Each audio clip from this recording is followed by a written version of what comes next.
Welcome into another edition of Full Court Press. I'm your host, Courtney Mims, and you know this guy who is my special guest this week. You know him, you love him. Hog Hoops insider Kevin McPherson. And Kevin, I was so excited that we got a chance to go to the practice facility and see Coach Cal's team for this upcoming season, because people don't understand that's not something that's done quite often. I mean, I've talked to people at Kentucky that said, this is a big deal. He's opening practice for you guys and allowing you guys to see the team.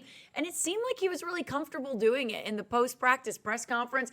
He went almost, 45 minutes with us and just felt really, really comfortable. And so it was really, really nice to just get a glimpse of the team, especially in the dog days of summer when we don't have a lot to talk about right now, and it is the talking season. So let's jump into kind of what both you and I saw at practice just yesterday. And I know we've had some time to digest what we saw over that hour-long practice. I'm going to start off by talking about what impressed me the most. And I think it's what impressed everybody the most is Trevan Brazil, because you looked at him walk in to the gym and I had to double take. I went, what? Oh, that is Trevan Brazil.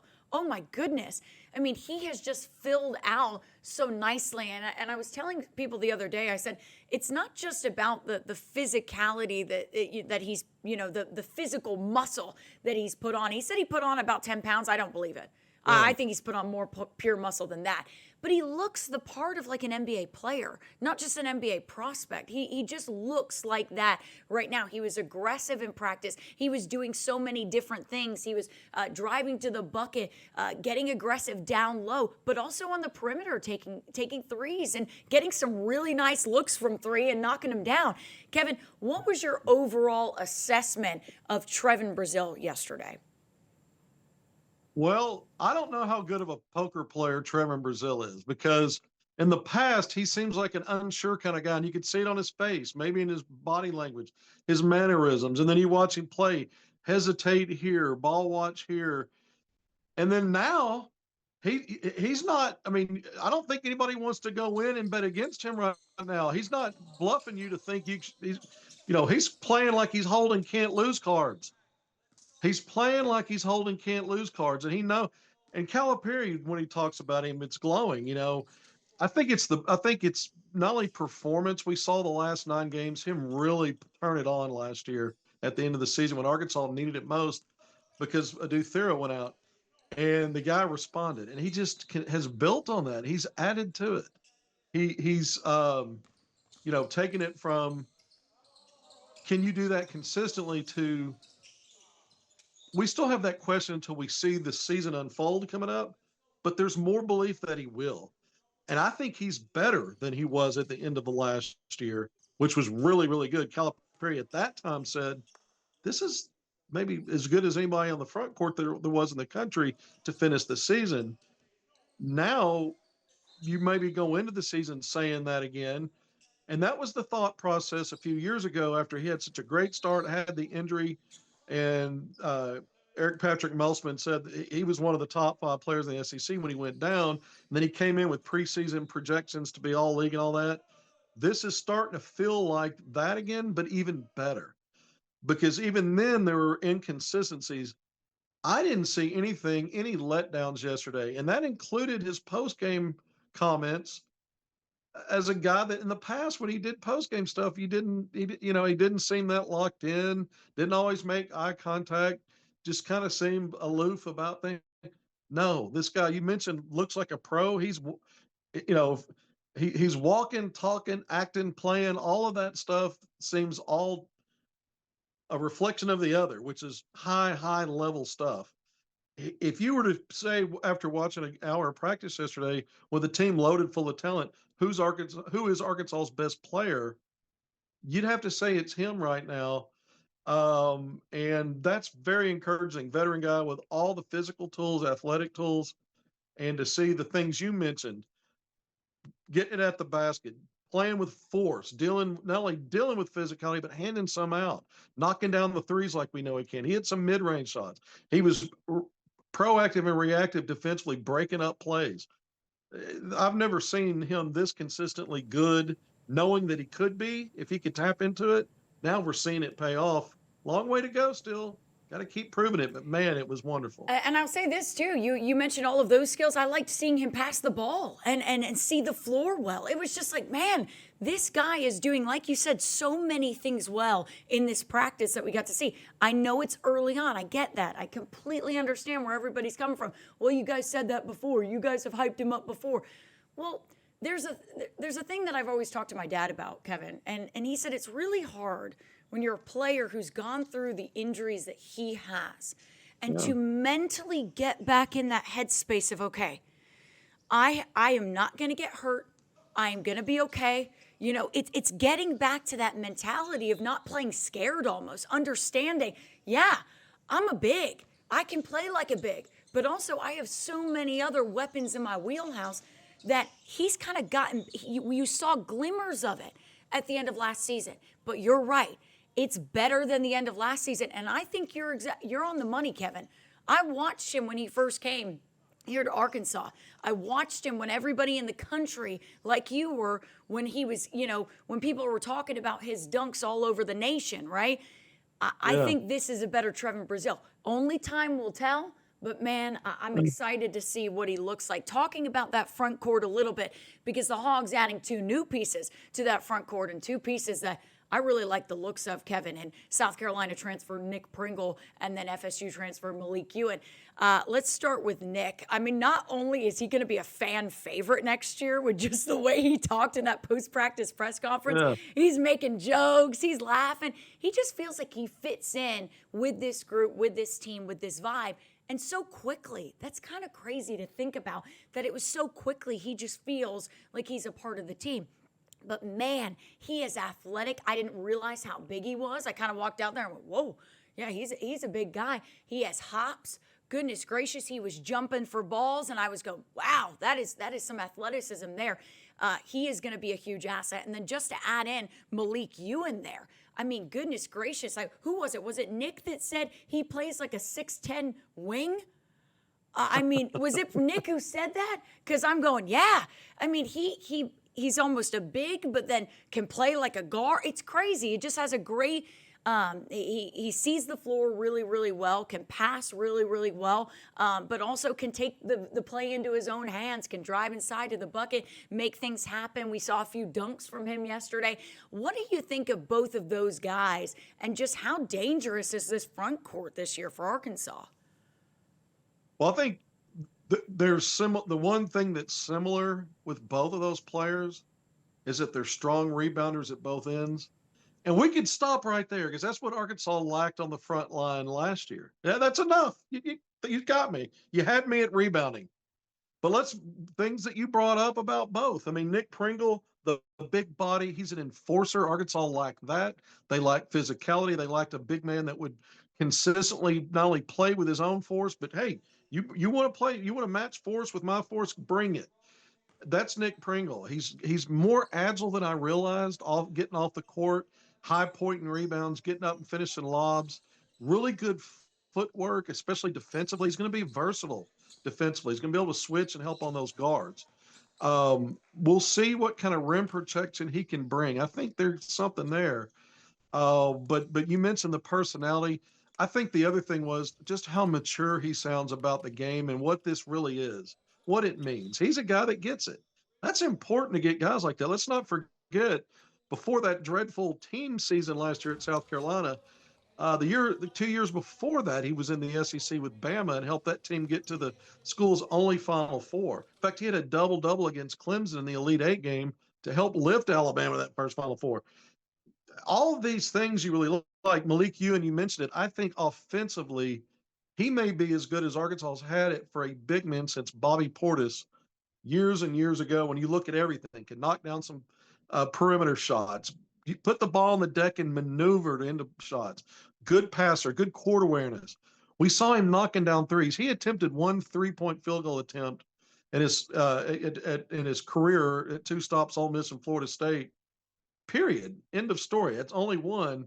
And you saw what we saw yesterday, and some of the reports I heard before we got in there yesterday, I'm like, he needs to take at least 1.5. Not 1 in a career, 1.5 at least, the way he's shooting the ball. And then it just adds to your matchup advantages when other teams are scouting you and you're like, oh, wait a minute, their bigs are going to hurt us when they roll the basket. And when they pop, they're going to hurt us too. We know Trevan Brazil will. Malik Ewan, if he adds that element consistently or regularly, and that's part of it, because he's got all kinds of good craft passing. And again, that back down dribble and finishing around the basket, little mid range shots. You add a three to that, whoo, look out. So defensively, I have more question marks with him than I do Pringle, but he's got a big body. He's athletic. Timing stuff. He seems to react a little slowly to some things. Offensively, Calipari said we want him not to decelerate, but to accelerate some when he gets the ball. Everybody's got room to improve. I think he's more question marks defensively. But I'll finish with what I started with. With all that stuff that sounds great, I know they're proven rebounders at both ends. And that's going to elevate this team because Arkansas's got a lot of other guys that can create shots, score points. So whether up or down in that part of it, just blue collar board work and that force and physicality ability. Whew, give me all that. I'm signed up for that. Oh, absolutely. I love to just see the physicality because it's just something that I felt like, and you know this as well, Kevin. It's just last year we were just going, come on, be physical under the basket, be physical, be a force. And these two guys, I think, have that. Along with Trevan Brazil, I think it's an incredibly dangerous front court. So it's going to be fun to watch those big men play, especially because, hey, you could have all three out on the court at once and wreak havoc. I really do believe that. It would kind of be fun to see them all play together. Let's talk a little bit about some of the other guys, the backcourt as well. I kind of want to talk about the freshmen because something, and maybe, Kevin, maybe it's me. Maybe I didn't go to enough Springdale games. Maybe I didn't watch enough Isaiah Cely tape. But I kind of saw him come in. I was going, maybe he'll contribute. There's just so much talent on this team. Where does he fit? What will his role be?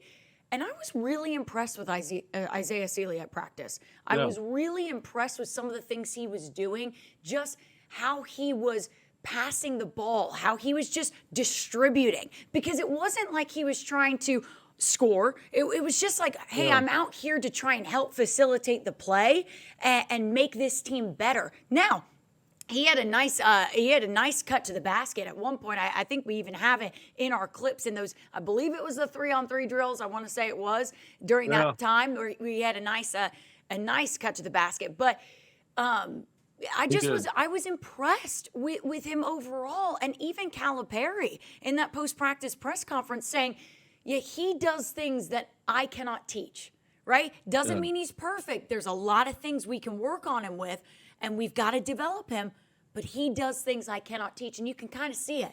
And I'm wondering if you saw that as well from him yesterday. Yeah, he's really good with the basketball. He's at 6'7". I've talked about this for months. Once we knew he was going to be a Razorback, this next level, how soon is he able to show what he showed in high school, be able to play the 1, 2, or 3 offensively? He can create for himself and others. I didn't know how strong he would be as a freshman driving in. He looked durable to go along with that skill, not backing down from bigger bodies. He took Carter Knox's baseline and had a reverse finish that was really nice. You mentioned that 3-on-3 drill where we cut into the paint and finished lefty, split a couple of defenders. When it's 5-on-5 and, that may not be as easy to do, but that's what they put in front of you to work with. And he went out there and executed. To me, he looked like the most comfortable guard/wing shooting threes. Yeah. And we know Malik Thomas may end up being a guy like that, but yesterday it kind of was him. So some of that offensive stuff, there was that one play you mentioned the passing. He made some good passes. Yeah, he did. But he got trapped on the baseline at kind of that dunker spot. And that baseline is also a defender. You can't go any further that direction. That's out of bounds. And he just pivoted away from that. He got rid of the baseline the out-of-bound defender. He still had 2 guys there, but just that turn and his height and sight line, being able to see over dudes. And you had a rim runner coming down kind of opposite side, coming down the paint. And he just made that next passing, and it was an easy score after that. Absolutely. So those are the kind of things that he does. And when Calipari says that there are things he does I can't teach, it's the instinctive stuff. And then you'll figure out, like Calipari mentioned, he's good with the ball, but Yeah. once he's not on the ball, is he locked in? Is he engaged? Is he playing the game the way we want to? Those are the nuances that he'll learn and teach, be taught. But he's a guy that we saw, just based on what we saw yesterday, you have confidence if they find a role for him outside the top 8 guys. You have confidence that he might be plug and play for stretches of each game in terms of a consistent thing and not just based on emergency or attrition or that. Although it could be something like that. He showed enough to think maybe it's going to be more than that Yeah. than Yeah. just that. Yeah. Especially if he continues to knock down threes and do some of that stuff for a team I have a lot of 3-point shooting question marks on still. So we don't know yet. Again, we got 1 hour to look at it, but I was very impressed as you were. Defensively, there's growth for him and the other freshmen as well, obviously. But I liked what I saw too there, Courtney. Yeah, and it's just again, it's one of those things where I just wasn't sure what his role would be, and we still don't know. But it's you've got to have Yeah. some confidence in him moving forward, just as an option. What was the thing that happened last year, Kevin? When all those injuries happened, you just wanted an option like Isaiah Cely that you could go, you know what? I have enough confidence in you to put you out there and know that you're going to make something happen, right? You're going to be able to do something in this game rather than Yeah. put you out there and go, oh, hope and pray, hope and pray you don't mess this up, right? So I like just having the options, right? And so Yeah. we touched on Trevan Brazil. I know we might be running out of time here. We're going to check the Zoom really quick. Okay, we have like 5 minutes left. We're good.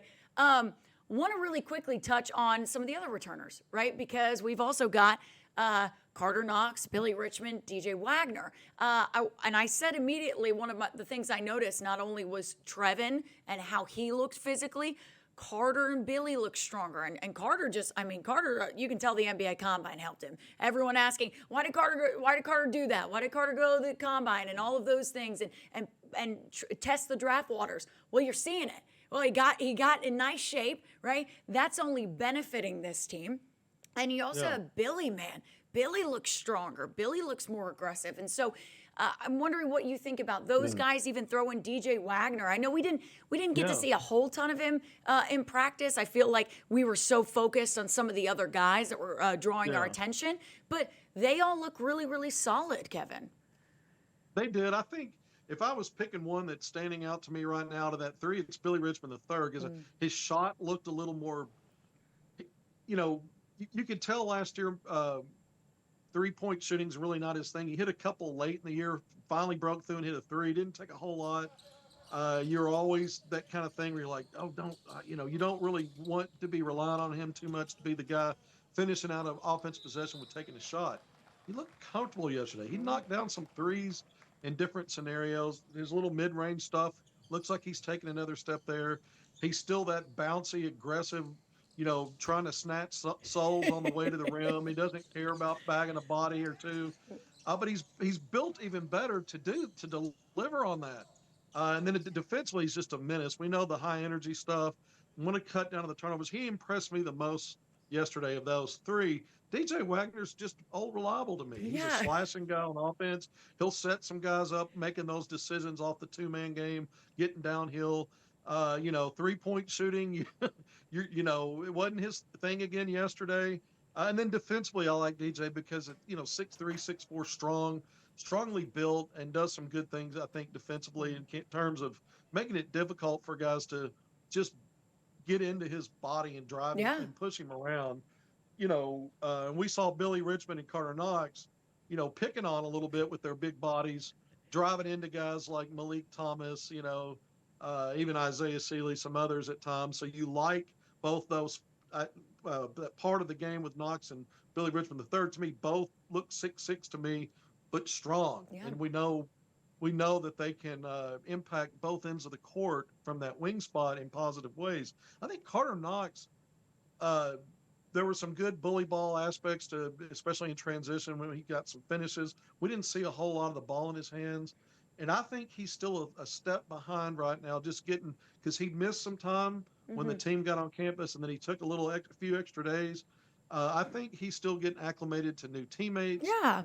And finding his way. But I do think what you said is also true. Two things can be true at once. I think that NBA draft process and the combine and all that helped him. He definitely looks good physically. Yes. It's just a matter of time before the timing, getting used to some of the newer faces out there. Hmm. I thought he was maybe just a little bit not himself because we talk about how well Trevan Brazil finished the season last year. Carter Knox was one of those dudes too that really came on. I don't think he's taken a step back. I just think it's a matter of they could bring us out next week and we'd see the Carter Knox like we were seeing at the end of the year and maybe even better. Yeah. I think it's any day now kind of thing. I'm not saying he had a bad day. He just didn't pop like we think a projected first rounder in the next draft would pop maybe. But I think it's because he was a little bit later to the party with getting back into the swing. I agree with you. And I think that's a good thing to mention for people because they're going, oh, they want you to say, oh, well, that guy's impressive and all the returners are impressive. And we're going, yeah, but that is a very valid concern that he has not had the same path as some of those other guys who have been on campus a little bit longer than him. I want to also mention this about DJ Wagner. You say old reliable. In the press conference yesterday, I feel like his confidence has grown. Being in, another year under Cal, he feels a little bit more confident, I think, just the way he was talking yesterday. And he is a leader of this team. I mean, you can tell that the other guys look to him, right? There are times when Trevan was like, DJ, you want to take that? You want to take that, DJ? I mean, it was like, hey, he's the guy that they're looking towards. And so I kind of say, you know what?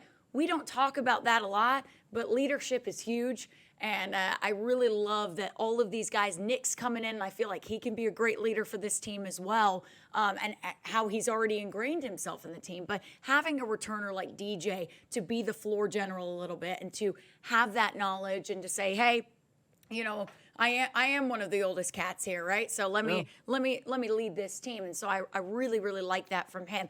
I realize we kind of blew past Darius Acuff and Malik Thomas. Do you want to go back to them really quickly and talk a little bit about those guys? I think it's because Isaiah Cely, so many people were impressed just by going, wow, we just haven't seen how this guy has interacted with the team. We know those two are going to be really good. I love the passing of both of them. Malik, he looks pretty good as a freshman. I mean, both those guys, for being freshmen, I was kind of shocked. I was going, yeah, you can tell they're McDonald's All-Americans and they're ready to fit into the system. Yeah, I think Darius Acuff's going to have the ball in his hands starting games at the lead guard with DJ on the court starting, and they'll share some of that duty, and then you'll see how the rotations work.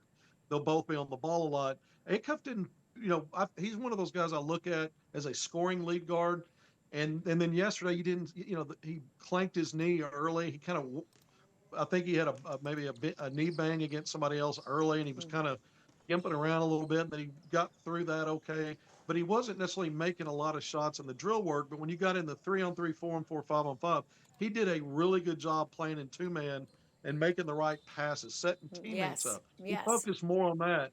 And I know this guy can score. I think I've said before, he could end up being Arkansas's leading scorer. If you watched yesterday's practice, you wouldn't make that prediction if you didn't know anything about him before that. I kind of think that's a good thing. I wanted to see more of the facilitator part because I want there to be a good combination there. I'd rather he lead the team in scoring, let's say 13, 14 points a game, and you got 4 or 5 other guys averaging double figures real close, but he's also leading the team with a healthy amount of assists. Yep. And as opposed to a lead guard, not saying you would,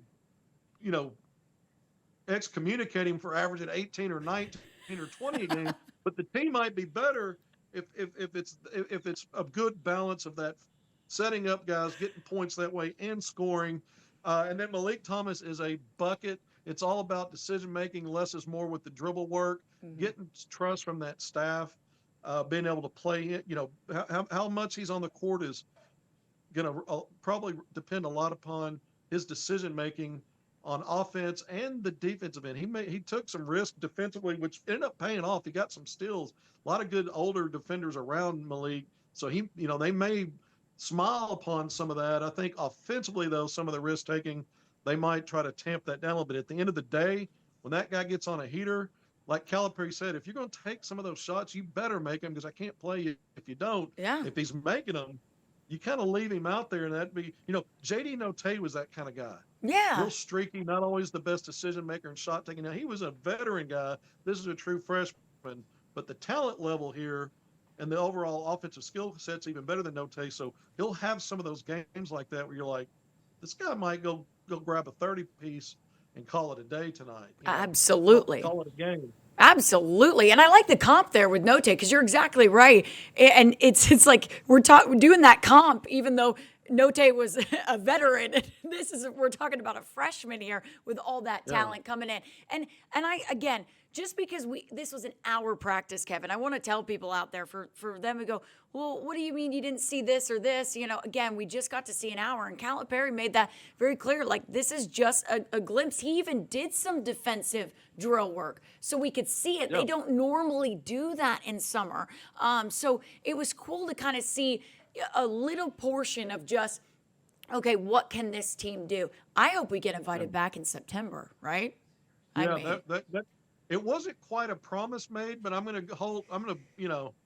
expect to be back in there. I expect to be back in there too. Listen, Cal, if you're watching this, I know you're an avid viewer of Full Court Press, so if you're watching this, let us back in September, please. Please, come on, all right? Billy was like, we want you back, all right? Billy said, we want y'all back. So I would love that. Kevin, thank you so much for joining me on the show today. That is going to be all the time we have. But as always, go follow him at AR Hoop Scoop on Twitter, or X, I should say. Sorry, guys. Won't call it Twitter anymore. On X, go follow him, AR Hoop Scoop. He has every inside thing you want to know about the Arkansas men's basketball team. He has it for you over there. And you can always read his stuff on hogville.net as well and knwa.com. Kevin, anything else you want to plug before I let you go? I don't know that we can actually wait till September. We may have to just sneak in before that. Sounds good. If that's all we get, then we're gonna have to sneak in and go in disguise because I got to get back in there. Okay, let's do it. I'll come up with some good disguises for us. Okay, and we might. It's not Halloween yet, but you could plan something like that out. We could order the little glasses with the mustaches. They'll never know. I don't know. Right? I don't know what it's going to take, but I want back in there. I'm like a kid, man. You put me in the candy store, and then I have to leave. I'm thinking about the candy store the next day. I've got to get back in there. I didn't want to leave. They were trying. They had to basically kick me out of there. So I really didn't want to leave. But I feel you, Kevin. Same. Basketball season cannot come soon enough, and we will be there every moment of it following along with this team. Thank you so much, Kevin, again for joining me on this week's episode of Full Court Press. Hopefully we do another episode soon. If you guys want it, let us know in the comments below, and we will see you next time.